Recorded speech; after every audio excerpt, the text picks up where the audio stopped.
नमस्कार दोस्तों, आप देख रहे हैं HVS स्टडीज़ और इस वीडियो में आपके लिए 21 जनवरी 2023 का करंट अफेयर लेकर आ गया हूं। साथ में हम स्टैटिक जीके और रिलेटेड करंट अफेयर का रिवीजन करते हुए चलेंगे। अगर आप इस चैनल पर पहली बार आए हो तो चैनल को सब्सक्राइब कर लीजिएगा। वीडियो अच्छी लगे तो वीडियो लाइक करके ज़रूर जाइएगा। लास्ट में आपके लिए क्विज़ रखा है, उस क्विज़ को ज़रूर सॉल्व कीजिएगा। चलिए बात करते हैं लास्ट डे के क्विज़ की।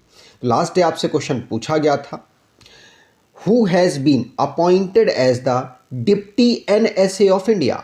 तो डिप्टी NSA भारत के कौन बने हैं? तो आप सभी ने आंसर दिया था पंकज कुमार सिंह, और पंकज कुमार सिंह ही डिप्टी NSA बने हैं और ये BSF में पहले DG थे। आज के पहले क्वेश्चन की बात करें तो आज का पहला क्वेश्चन है, which Indian has been ranked number 2 globally on the brand guardianship index 2023। तो ब्रांड गार्जियनशिप इंडेक्स 2023 में किस भारतीय को विश्व स्तर पर नंबर 2 पर रखा गया? तो ब्रांड गार्जियनशिप इंडेक्स में मुकेश अंबानी को दूसरे नंबर पर रखा गया। ध्यान रखिएगा, पूछा जा सकता है। मुकेश अंबानी रिलायंस इंडस्ट्रीज के चेयरमैन है, ये भी याद रखिएगा। यहां पर बात की जाए तो भारत के बिलियनियर हैं मुकेश अंबानी। इन्होंने सत्तर नडेला, सुंदर पिचाई सभी को पीछे छोड़कर ये जो ब्रांड ग्रैंडशिप इंडेक्स 2023 है उसमें अपने आप को नंबर 2 पोजीशन पर काबिज करवाया। वैसे भारतीयों में बात करें तो नंबर 1 है, भारतीयों में बात करें तो नंबर 1, और ग्लोबली बात करें तो नंबर 2 पोजीशन है इनकी। अगर नंबर 1 की बात की जाए तो निविडिया के CEO हैं जेनसेन हुआंग, ये नंबर 1 पर है, ठीक, और मुकेश अंबानी नंबर 2 पर है। अब बाकी सारी रैंकिंग अगर देखें तो यहां पर आप देख पाएंगे टॉप 10 रैंकिंग यहां पर इंक्लूड की गई। जैसे निविडिया वाले जो जेनसेन हुआंग हैं ये पहली पोजीशन पर, दूसरे पर मुकेश अंबानी, तीसरे पर सत्य नडेला, शांतनु नारायण, और बाकी आप रैंकिंग देख पाएंगे। जो भी इंडेक्स से रिलेटेड क्वेश्चंस बने उनको रिवाइज करते हैं। पहला क्वेश्चन पढ़ लिया। दूसरा, सेंट्रल पॉल्यूशन कंट्रोल बोर्ड के अकॉर्डिंग दिल्ली सबसे ज्यादा पॉल्यूटेड सिटी है अकॉर्डिंग टू PM 2.0 में, ठीक। और दुनिया में सबसे ज्यादा महिला प्लेयर जो पैसा कमाने में टॉप पर है तो आंसर होगा PV सिंधु 12वें पर है, और जापान की नाओमी ओसाका पहली पोजीशन पर है। भारत जिसने 7th पोजीशन से 3rd पोजीशन पर जंप किया है ग्लोबल साइंटिफिक पब्लिकेशन में, भारत की रैंक 61 है। नेटवर्क रेडीनेस इंडेक्स में, क्लाइमेट चेंज परफॉर्मेंस इंडेक्स में भारत की रैंक 8 है। फोर्ब्स के according Reliance industries India best employer की लिस्ट में जो रिलायंस है वो 20 पोजीशन पर है। ध्यान रखिएगा, भारत में नंबर 1। और अगर दुनिया में बात करें बेस्ट एम्प्लॉयर की तो सैमसंग है। Delhi international Indira Gandhi international airport 10 सबसे ज़्यादा बिजिएस्ट एयरपोर्ट में रैंकिंग हुई है, और पहले पर अटलांटा है। शिवनाथर 2022 के सबसे ज़्यादा दानवीर पर्सन बने हैं। आगे बात करें, अगला question, which country economy has been reported as the South Asia's weakest economy by World Bank. तो वर्ल्ड बैंक के अकॉर्डिंग ये रिपोर्ट जारी की गई जिसमें साउथ एशिया के जो कंट्रीज हैं उनमें सबसे वीक इकोनॉमी किसकी मानी गई? अगर आप श्रीलंका सोच रहे हैं तो ऑप्शन में ही नहीं है। पाकिस्तान को सबसे वीक स्पॉट दिया गया है, सबसे खराब कंडीशन इकोनॉमी की पाकिस्तान की वर्ल्ड बैंक के अकॉर्डिंग मानी गई है। तो वीकेस्ट इकोनॉमी है साउथ एशिया की, ध्यान रखिएगा। और इसकी जो ग्रोथ है उसके चांसेस भी बहुत कम नज़र आ रहे हैं वर्ल्ड बैंक के अकॉर्डिंग। वर्ल्ड बैंक की बात करें तो इसका हेडक्वार्टर है वॉशिंगटन DC में। डेविड मालपास इसके इस समय पर हेड है, और 1944 में इसको फाउंड किया गया था। तो अब हमारे जो पड़ोसी देश हैं उनकी बात कर लें तो आपको मालूम होगा पड़ोसियों में 7 हमारे लैंड से कनेक्टेड हैं और 2 हमारे वाटर से कनेक्टेड पड़ोसी हैं। अगर सबसे छोटी बाउंड्री कनेक्शन की बात करेंगे तो लैंड से 106 किलोमीटर की अफगानिस्तान के साथ टच होती है लद्दाख से, और आपको ध्यान रखना इसकी कैपिटल काबुल है। बांग्लादेश से सबसे लंबी बाउंड्री टच होती है, लैंड बाउंड्री सबसे लंबी है 4096 किलोमीटर अप्रॉक्सीमेटली। इससे 5 राज्यों की कनेक्शन होता है। रेगुलर आपको पढ़ाता आ रहा हूँ, वेस्ट बंगाल, मेघालय, मिजोरम, त्रिपुरा और असम। भूटान के साथ 4 राज्यों के साथ बाउंड्री टच होती है। चाइना के साथ 4 राज्य और 1 यूनियन टेरिटरी के साथ बाउंड्री टच होती है। इसकी कैपिटल बीजिंग है। आगे बात करें तो म्यांमार के साथ भारत की 4 राज्यों के साथ बाउंड्री टच होती है। और अगर नेपाल की बात करें तो इसमें भी 5 राज्य हैं जिनके साथ बाउंड्री टच होती है। पाकिस्तान के साथ अगर बात करें तो 3 राज्य हैं और 2 यूनियन टेरिटरी के साथ बाउंड्री टच होती है। श्रीलंका और मालदीव के साथ वाटर की बाउंड्री टच होती है, सी बाउंड्री है। ठीक है, चलिए आगे बात करें। और हाँ, श्रीलंका की कैपिटल ज़रूरी है। श्रीलंका की कैपिटल कोलंबो है, कमर्शियल कैपिटल, और श्री जवर्धनापुरम कोट्टे है, लेजिस्लेटिव कैपिटल। आगे बात करें तो यहाँ पर आप मैप देख सकते हैं। रेगुलर मैं आपको इस मैप के माध्यम से रिवाइज कराता हूँ। अगर आपको स्टैटिक जीके बेहतर करना है तो आप इस ई बुक को परचेज कर सकते हैं। डिस्क्रिप्शन बॉक्स में लिंक है, आपको मिल जाएगी। और ऑलमोस्ट सभी टॉपिक स्टैटिक जीके के कवर किए गए हैं। अगला question, which organisation ranked as world's most valued brand. तो किस संगठन को विश्व के सबसे मूल्यवान ब्रांड के रूप में स्थान दिया गया। तो दुनिया का मोस्ट वैल्यूड ब्रांड की बात करें तो एप्पल को पीछे छोड़ा है किसने? आंसर होगा अमेजन ने। अमेजन यहां पर टॉप पोजीशन पर रहा है। तो यहां पर बी ऑप्शन बिल्कुल सही। अमेजन के मालिक कौन है? तो याद रखिएगा, जेफ बेजोस इसके मालिक हैं। और अमेजन ने बहुत बढ़िया ग्रोथ की है और मोस्ट वैल्यूड ब्रांड के रूप में ये उभर के आया है। एप्पल कंपनी को इसने पीछे छोड़ दिया। ठीक, आगे बात करें तो ये है सबकी वर्थ। ये 10 मैंने टॉप जो रैंकिंग है उनको यहाँ पर लिखा है। जैसे कि आप सबसे वैल्यूएबल में अमेजन को देख पाएंगे, ये 299 बिलियन यूएस डॉलर इसकी वर्थ है। और एप्पल की 297 बिलियन वर्थ उसकी टोटल है। ठीक है, और यहाँ पर टिकटॉक की भी रैंकिंग आप देख पाएंगे। और भारत की इन्फोसिस यहाँ पर 150 पोजीशन पर रही।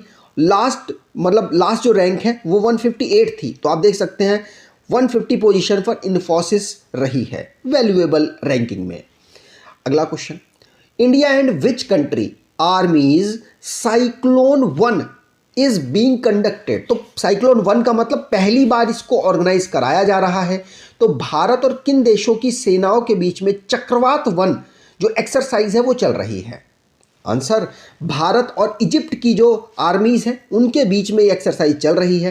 पहली बार इसको ऑर्गेनाइज कराया जा रहा है। कहाँ पर? जैसलमेर, राजस्थान में। 14 जनवरी से स्टार्ट हो चुकी है। अगले 14 दिन ही मतलब 28 जनवरी तक ये चलने वाली है। ध्यान रखिएगा, साइक्लोन 1 पहली बार इसको कंडक्ट कराया जा रहा है। इंडिया और इजिप्ट की आर्मीज इसको कर रही हैं। ठीक, इसमें एंटी टेररिस्ट के लिए जो अलग अलग हम स्टेप्स उठाते हैं उसमें सहयोग होगा। और भी स्पेशल टास्क में दोनों एक दूसरे की मदद करने वाले हैं। इसके लिए अभ्यास चल रहा है। इजिप्ट की बात करें तो नॉर्थ अफ्रीका का एक देश है। इसकी कैपिटल कायरो है। प्रेसिडेंट अब्देल फतेह अल सीसी हैं। करेंसी इजिप्टियन पाउंड है। आगे बात करें तो जो भी रिसेंटली में एक्सरसाइज या डिफेंस रिलेटेड क्वेश्चंस बने हैं उनको रिवाइज करते हैं। पहला क्वेश्चन पढ़ लिया। दूसरा, वीर गार्जियन 2023 एक्सरसाइज हुई जिसको 12 जनवरी को ऑर्गेनाइज कराया गया। कहाँ? जापान में। और कहाँ पर? याकाहुरी एयरबेस में। याकाहुरी एयरबेस में इंपॉर्टेंट इसलिए भी होती है कि पहली ये एयर एक्सरसाइज है जापान के साथ। याद रखिएगा, इसमें अवनी चतुर्वेदी पार्टिसिपेट कर रही हैं। पहली बार ऐसा हुआ है कि किसी भारतीय महिला को विदेश में एक्सरसाइज करने भेजा गया है। ठीक, डिफेंस मिनिस्टर हैं राजनाथ सिंह। उन्होंने सियोम ब्रिज को इनॉग्रेट किया। कहाँ पर? अरुणाचल प्रदेश में। इंडियन आर्मी जिसने 3D प्रिंटेड डिवेलिंग यूनिट को लॉन्च कर दिया है। अहमदाबाद में इसे लॉन्च किया गया। एक मकान है जिसको 3D बेस के तरीके से इसको डेवलप किया गया। ब्रह्मोस का जो एयर वर्जन है उसको लॉन्च किया गया। किसके माध्यम से? तो Su-30 MKI फाइटर एयरक्राफ्ट के माध्यम से इसको लॉन्च किया गया। इंडियन एयरफोर्स और जापानीज एयरफोर्स वीर गार्जियन एक्सरसाइज कर रहे हैं। मैंने आपको ऊपर बता दिया। 6 नंबर का, इंडिया और कजाकिस्तान की एक्सरसाइज काजिंद 2022 उमरोई मेघालय में ऑर्गेनाइज कराया गया।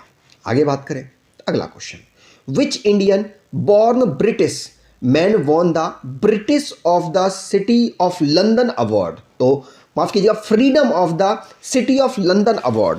तो फ्रीडम, लंदन शहर की स्वतंत्रता नाम से एक अवार्ड मिलता है, वो किस भारतीय बॉर्न ब्रिटिश मैन को मिल रहा है? तो आंसर होगा, इनका नाम है मनीष तिवारी।